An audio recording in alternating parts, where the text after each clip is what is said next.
Hey guys, what's up? We're back with some more WarFrame action. Oh, I haven't made a WarFrame video in so long. Okay, so today I want to talk about Mag's passive. This is a point that I raised right when Fortuna came out, especially with the recent additions of the, what do we call it? The fetch mod, which basically meant that we have universal vacuum so long as you use a pet. Basically means that Mag's bullet jump vacuum is really unuseful. It's kind of redundant. That's the word I'm looking for. So I had a talk with one of my friends, Azim. We did a full 1 hour discussion on what Mag's passive is, but I don't expect anyone to watch that 1 hour video, especially since you could barely actually hear me. I kind of screwed up my microphone levels there. So I wanted to make a proper video about what those passives should be, some of the ideas. Let's really hash them out. So let's go. So we'll start off with Azim's passive idea, because his one is a bit of a strange one, I think, but it could work, it could be useful. Keep in mind though that Mag will still be a starter frame, so here we go. Azim's idea for Mag's passive is that she disrupts hive mind abilities, hive mind interactions. So apparently there are some enemies that work in a hive mind fashion. For example, mowers, corrupted, and the infested. The idea is that if you kill a corrupted enemy, you'll notice that if one enemy is alerted, everyone is alerted. The idea for Mag's new passive is that she is capable of disrupting hive mind activity.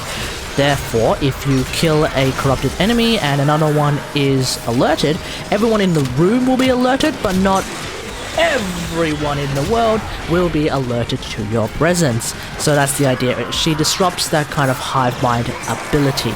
This is the same with infested and mowers. You'll notice that if you kill an infested, all of the infested start charging at you. That's the hive mind idea. Alright, I have two different passive ideas to go through. We'll start off with the first one that, if you've watched some of my other videos, you'll probably be aware of what it is. It's the whole idea where if Mag damages an enemy with her abilities, she is refunded, or actually she gains some energy as a result. Not necessarily in return, because that implies that there's a cap. No, she gains some energy based on hitting enemies with her abilities. So, for example, let's say that every enemy hit by Mag's abilities returns 2 energy. It has to be a very small number, otherwise it will just be stupid, okay? So let's say it's 2 energy. So, one of the examples would be Crush. Crush has 3 ticks of damage, so if Mag hits, let's say, 5 enemies with Crush, Mag will gain 5 enemies times 3, because Crush has 3 ticks of damage, times 2 energy, which will give us 30 energy back. Keep in mind that Crush baseline has a 100 energy cost, so you can kind of figure out how efficient that becomes, especially if you have 175% energy efficiency. That would be like your maximum energy efficiency anyway, so that's kind of what we're dealing with. Another example would be Polarized. That would be a wave that goes out. The number of enemies it hits would translate to the amount of energy you get back. Obviously, the big meme would be in a high-level mission if you use Magnetize, and a bunch of enemies just run into that Magnetized bubble and they start getting hit by all of that ticks of damage. You'll probably see your energy bar just rising up.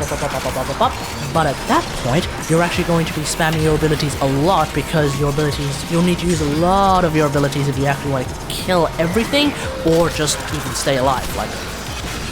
You'll want to try and maintain that overshield as much as possible. You'll want to be able to use your Polarize and, by extension, the augment for Polarize. I momentarily forget what it is. You'll want to be able to use that all the time. So, yeah. This is the same idea that I brought up in the original Mag rework video. At least the Mag rework idea video, not the Mag rework review video, not that one. Okay, let's talk about the other idea which I did come up with in that stream, which is Shield Rage. Very simple idea, very simple concept. If Mag's shields receive damage, they give her energy.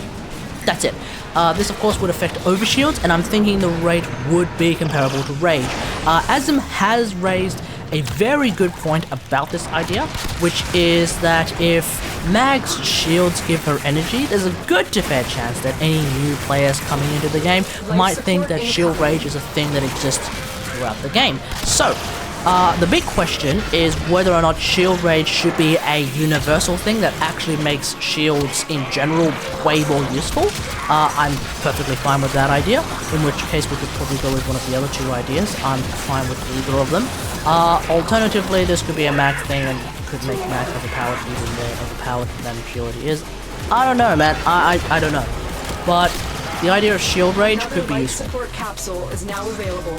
In either case. Anyway, let me know what you guys think. I will put the notes of these passives down in the description. Well, no, not even the description. I will put the notes of these passives in the sticky comment down below. So if you want to read them, if you're having a hard time understanding what I'm trying to say, feel free to go through those. Let me know what you think, because they're just work in progress ideas.